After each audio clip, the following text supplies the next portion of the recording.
Friendly Sith asks, penis length? Cimoooooooo!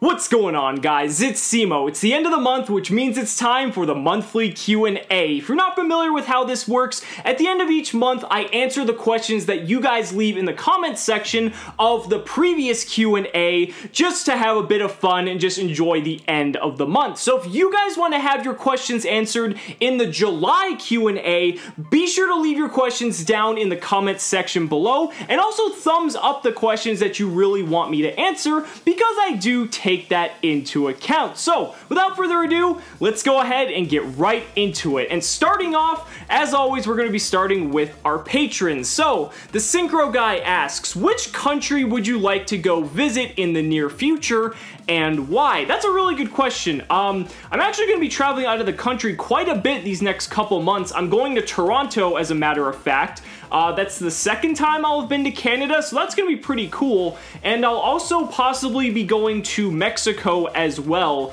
depending on some other things pretty much working out. But I really do, Europe isn't a country, but I do want to go somewhere in Europe. That's some place I've always wanted to go to, and I think I'm probably going to make it an effort to try to go there, maybe for a Yu-Gi-Oh event, like a YCS or something like that. I think that would be fucking amazing, because then I'd get to meet a ton of you guys who live over in Europe, but nowhere in particular I can think of. Just anywhere in Europe, frankly, would just be awesome. I also do want to travel to Asia as well, just to kind of get, you know, both sides of the world, I guess, you know, the Eastern and Western cultures. I think that'd be pretty sweet. Nim asks, who's your favorite YugiTuber and why is it me? Who are you again? Liam Dyer asks, how long do you think Domain Monarchs will last in Link format? I don't really think they're gonna last that much at all, basically because True Draco is basically just better Monarchs in general, so I don't know. I don't feel like Domain really has any real application. I mean, yeah, I can shut down the extra deck, but a lot of the decks we're seeing right now in Japan that are doing well barely use the extra deck, because it's just better to play a deck that doesn't need to utilize it or is reliant on it compared to a deck that does. So, I mean, Monarchs, I mean, I guess they're fine, but you might as well just play True Draco if you're gonna go that route. Shane Nye asks, if you could have one card back at 3, what would you choose and why? You know, we just talked about Monarchs, and I'm not gonna lie, I really miss Aether being at 3. I mean, I love Monarchs to death, and quite frankly, with Aether being at 1, the deck is nowhere nearly as good as it was. Obviously, Pantheism is a card that needs to be in there as well, but off the top of my head, bring back Aether. John Dolan asks, will TCG kill Zodiac's post-Worlds?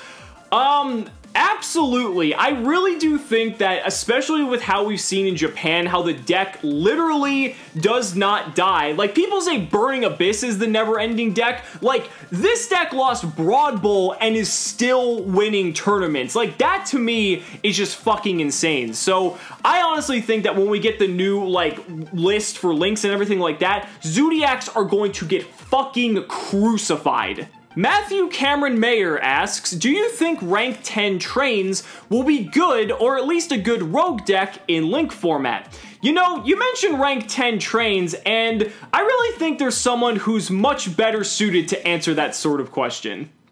Rank 10 trains, huh? Well, there's a name I haven't heard in a long time.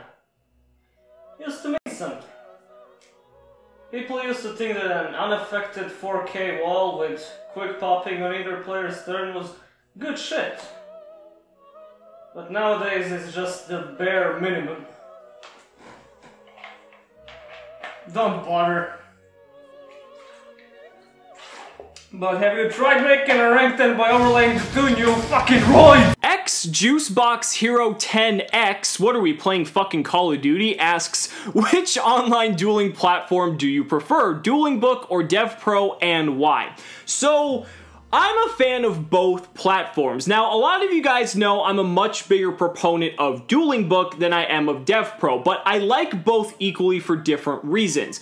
I like DevPro/YGO Pro because it's an automated system. It also looks a lot cleaner. I'm not really going to deny that, because I think if you're trying to learn new mechanics or new decks, because it's automated, it's actually good at teaching you when certain cards need to activate, and really kind of just teaching you the fundamentals of any certain deck that you're trying to play. And I think that's important, especially if you're a newer player or if you're an experienced player trying to understand a new deck. I think that's very important, but I really do believe that if you want to become a better player truly, you should be playing on Dueling Book. Now, I know Dueling Book is not the most aesthetically appealing platform by any stretch of the imagination, but it best represents what it's like to play a real-life game of Yu-Gi-Oh! You have to do everything manually, down to your inputs, to declaring effects, and even communicating with your opponent. It's very important, and I feel that when you play on DevPro or YGO Pro for too long, it almost is like a crutch, and it almost conditions you to not realize when certain cards can activate. Dueling Book almost allows you to think for yourself, and I think that's very beneficial, especially if you're looking to improve yourself as a player. So I like both, but Dueling Book I feel like is superior in terms of the benefits you as a player have to gain from it. Kavanoa Jackson asks, are you a breast or ass man? Why not both? Friendly Sith asks, penis length? Well, if I told you guys that would just ruin the fun now, wouldn't it? Team Dankskull asks, do you prefer Ultra Pro sleeves or Dragon Shield sleeves? I personally feel Dragon Shield shuffle better, and their Yu-Gi-Oh! Size sleeves fit better than Ultra Pros. I honestly hate both, and I think that Player's Choice are the best sleeves ever created. A lot of you might disagree with that, and you know, honestly, it's player preference, whatever you like. I just love the sleek feel of the Player's Choice and the way they look. I'm also not very hard on my sleeves when I play, so for me, Player's Choice lasts a very long time, and I'm totally okay with that. I don't mind spending the extra couple bucks for the way that the Player's Choice sleeves feel, because that slide feel is surpassed by none. Aziz Jarman asks, Simo, what do you say to the players who are not 100% accepting of the new upcoming Link format rules?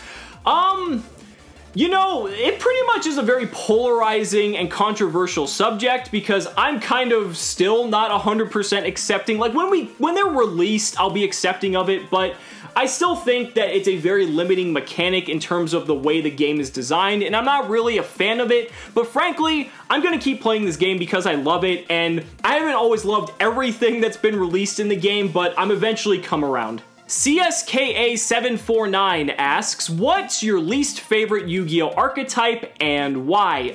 Least favorite is probably Psyframes. I love Omega, don't get me wrong, and I guess Gamma has some pretty cool application as well, but I just hate the whole archetype that basically it only works if your opponent plays the game.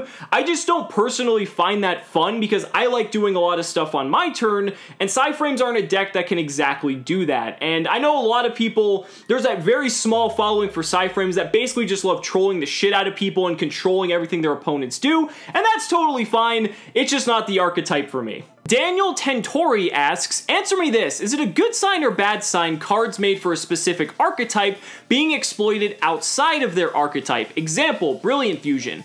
So I am very much a fan of very generic support cards. I mean, I came from a time where, you know, since this game's inception, where every card was like a generic card. There wasn't really like archetypes yet. Like, sure, there was, you know, like Don Zalug and the Burglars and stuff like that was kind of an archetype, but there wasn't really, Yu-Gi-Oh! Wasn't confined to almost playing specific archetypes in decks. People kind of just took the best generic cards and made decks out of them. That's kind of how GOAT format works. And I feel that the more generic cards there are, the better it is in terms of just the card pool being more accessible to a lot of different decks, so that these archetype-based decks, which is how the game is transitioned to essentially, have more options to include things like Solemn Strike, Soul Charge, Regeki. I know I'm naming off like the most powerful cards I can possibly think of, but I think the more generic support cards we get, the better it is for the game as a whole. Kai Weir Soli, I completely fucking butchered that, I'm sorry, asks,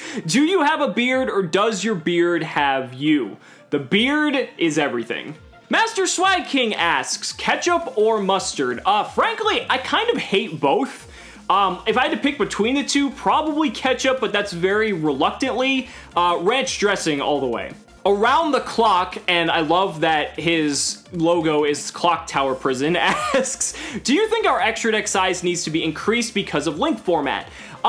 So I've always said that I don't think they should ever increase the size of the extra deck because I feel that's a very skillful part of the game that you have to pick 15 extra deck cards, and if they expand it, then it really takes a lot of that skill and strategy away because a lot of the times you wish sometimes you had a card in your extra deck, but you really need to figure out what is best to play in your 15.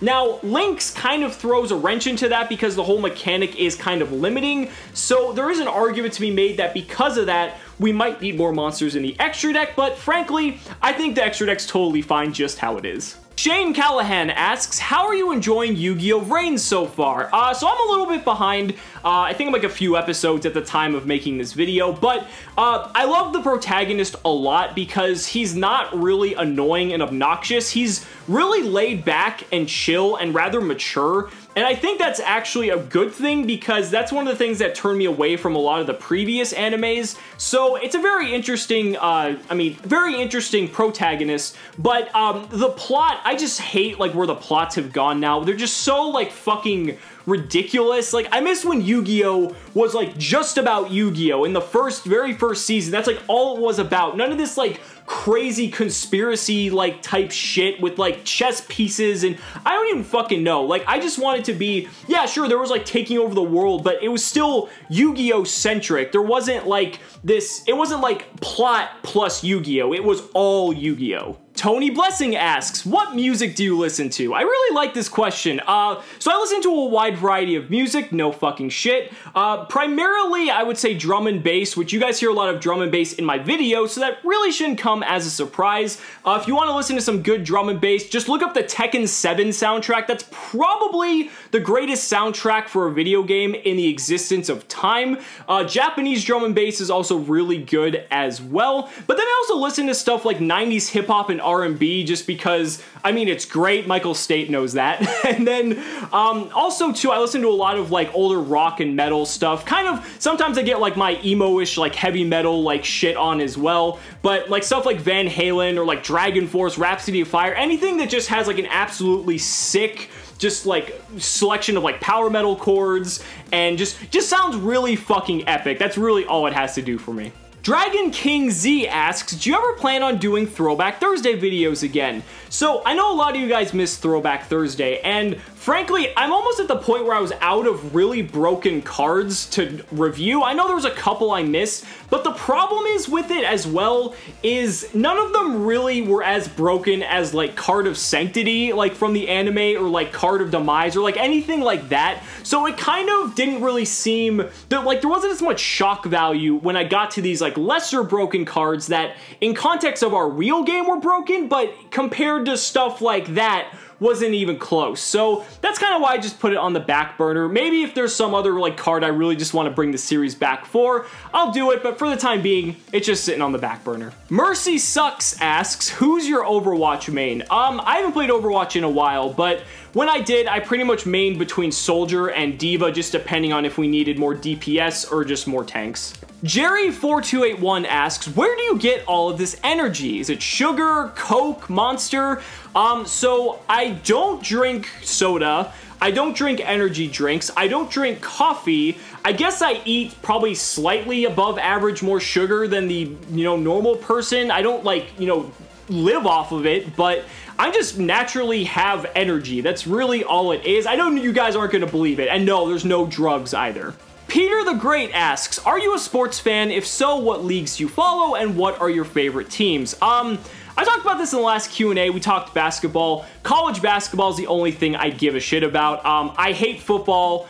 I hate baseball. I hate golf. I guess hockey's okay because they beat the shit out of each other. That's fun. But really, it's like basketball or bust. How to Rage asks, can I get a happy birthday wish in the next Q&A since my birthday is like right between Q&As on June 10th? Well, I'm 20 days late, but happy fucking birthday, my friend. And June 10th is actually my sister's birthday, so that's kind of a funny coincidence. Alex11 asks, I play Magic the Gathering because of my love for the draft limited format and the game itself. I know Yu-Gi-Oh! Has battle packs for this purpose. I've drafted Battle Pack 2. What are your thoughts on these draft type sets? What was the overall reaction to the Yu-Gi-Oh! Community? And will we see Battle Pack 4? So, that's a mouthful. Battle Pack, well, let's start with drafting. I don't feel like Yu-Gi-Oh! Is a game that can be drafted, and the reason I say that is because you have to look at the fact that they had to implement a rule that all monsters were all types and all attributes. The fact that they had to implement that as a rule just tells me right there that this is not a game you can draft. Now, this is a game you can cube and draft from a cube. I think that's totally fine, and that's probably the way it should be done if you want to draft it, but the way that the game is designed now, especially now that we're not like in GOAT format days anymore, like you have to play the game like with archetypes. It pretty much just boils down to it just because of the way the game is designed. And because of all the different summoning mechanics and pretty much just how the game is. It's not a game that's meant to be drafted, so I don't like that they tried to make it a drafting game, but honestly, if you make a cube for Yu-Gi-Oh! That can be one of the most fun times you'll ever have. Nahidul Islam, again, I probably butchered your name, asks, why do you never answer my questions? What are you talking about? I just answered that one for you. So guys, that's it for this month's Q&A. I really hope you enjoyed. I love just doing these Q&As because they're really laid back. We get to have some fun, and you guys get to know me a little bit more personally. So again, if you guys want to have the opportunity to have your questions answered, be sure to leave them down in the comments below, and be sure to thumbs up the questions you want me to answer in next month's Q&A. So guys, thank you so much for watching the video. If you enjoyed it, be sure to like the video as always, subscribe to the channel for more amazing Yu-Gi-Oh! Content, and also consider backing me on Patreon, because just by pledging only $1 a month, you're investing in my ability to continue bringing you amazing Yu-Gi-Oh! Content. So thanks so much again, and we'll see you next time.